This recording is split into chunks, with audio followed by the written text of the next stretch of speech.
From the beginning, there is an overtone in the Grail cycle that seems to suggest that in every instance, the Grail search must be an individual effort.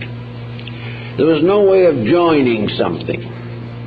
There was no way of proclaiming a membership or depending upon a group support for the attainment of the quest.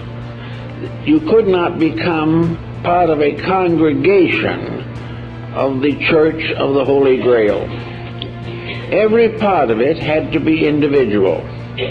The individual himself was searching to become one with the communion of saints, with those of the other life who had attained the illumination of the soul.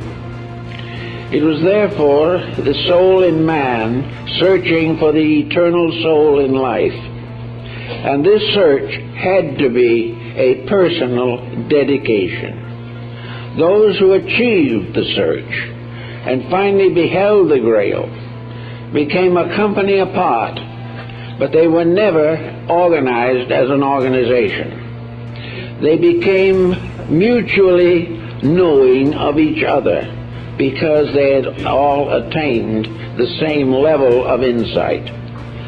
They were part of a level of internal illumination and not an organization.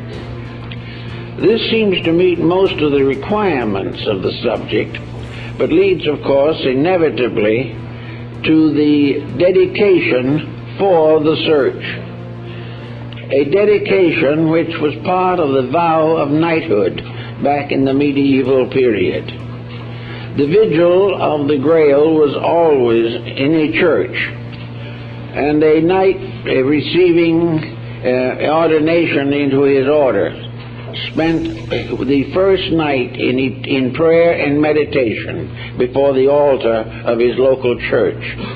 Having thus dedicated himself internally by a voluntary action of his own, he started out on a quest which no one could assist him. No one could do it for him. No one could walk with him. No one could prevent him from making mistakes. It was a lonely journey, a journey from illusion to light, from darkness to participation in eternal truth.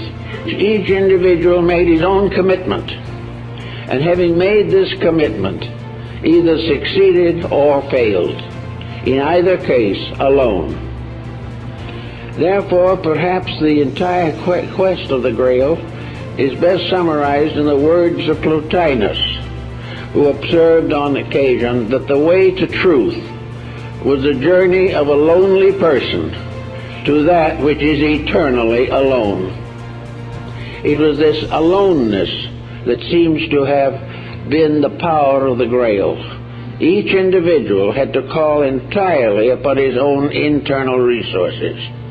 He had to train himself, he had to dedicate himself, he had to consecrate himself.